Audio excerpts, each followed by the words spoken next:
Okay, Jeff, hopefully this video will help you out. So your question is, how do you combine two notes in the same stack that are different rhythmic values? In other words, you have an eighth note in your treble, you have a quarter note in your bass, as you will find a lot when you're doing Travis picking. So the first thing to know is that a lot of this is just based on some very simple confusion over how single voicing transcription works, and that's what you're probably having some trouble with.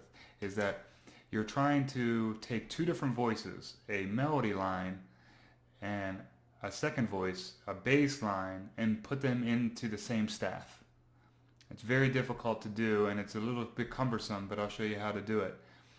So the first thing is you want to do your melody line first, and the reason for that is you want to have your highest resolution. In other words, the notes that are the shortest value put in place first, and that's almost always going to be your melody. So I'm going to make up a dumb little melody in the key of C. I'm just going to go change it to an eighth note, and I'm doing this, by the way, by typing on my keypad a number 3, and I change it to an eighth note up here. Alright, so I'm going to make a really dumb melody.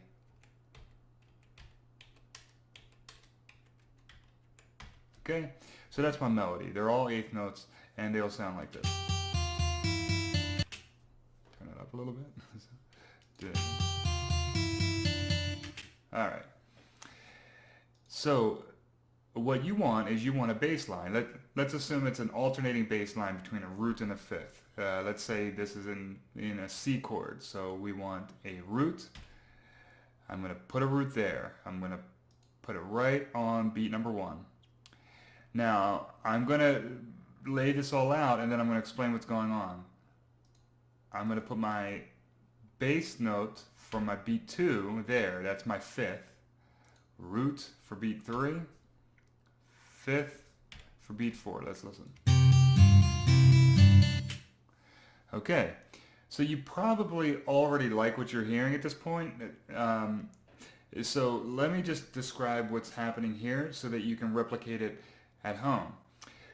A misconception that I think you may be having is that this note here, this note needs to be a quarter note.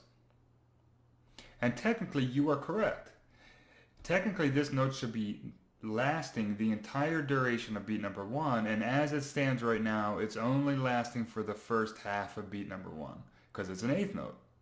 And you're right, and that's what I was saying earlier. There is a compromise you have to make when you're trying to put two different voicings, bass and melody, onto the same staff. And this is the compromise you're seeing right here. So I am going to show you the easiest way to make this note here ring out for the entire duration of the beat. Okay? And that is, and this isn't perfect, but it'll at least sound better. Alright? Is I'm going to go over here to this tab over here that has a little guitar on it. I don't know what that tab's called, but it's where you change some details about how the guitars sound. And you're going to click on this button, Auto Let Ring. And if we listen to it now, notice Auto Let Ring Throughout has appeared in the staff. These notes will now continue to ring for a sensible amount of time.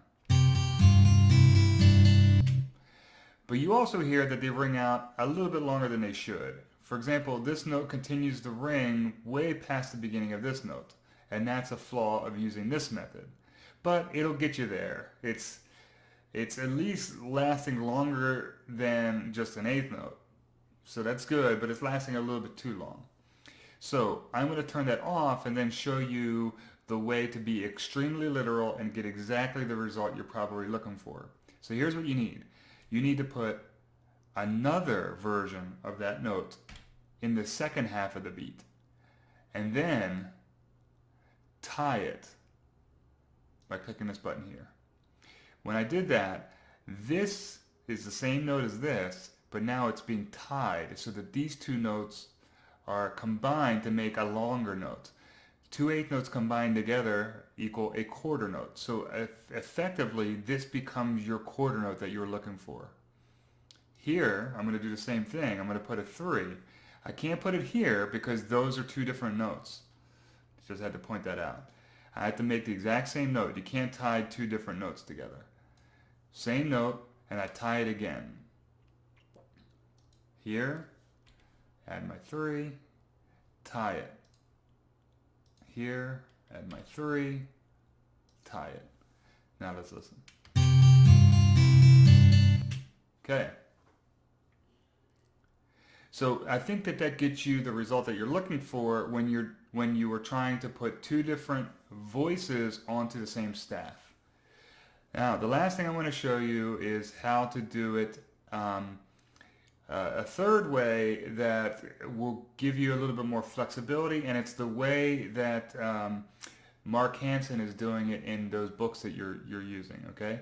And this way involves putting the melody on one voicing and the bass line in another, and this will make a lot more sense to you. So what I'm going to do is I'm going to go through and delete all of the bass. So all we have left is melody. So this is just melody.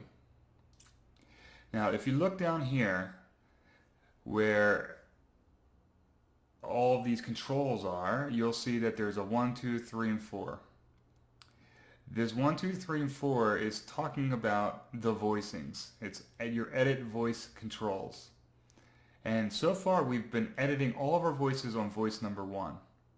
But what we're going to do now is we are going to leave the melody on voice number 1, the treble stuff, and we're going to put the bass notes on a different voice. Now notice that when I clicked on voice number 2, voice number 1, the melody stuff, has been grayed out so that we can still see it, but it's no longer editable. So now we're dealing with almost like a completely different layer. If you're familiar with Photoshop, it's like we're on another layer from the first voicing. We're on layer number 2. And so we don't have to adhere to any rhythmic rules that were set in place by the first layer. We can do anything we want as long as we're staying true to the time signature. And what we want to do is play 4 quarter notes. So we can do exactly that. We're going to play that note, we're going to turn it into a quarter note. And look, it lets us.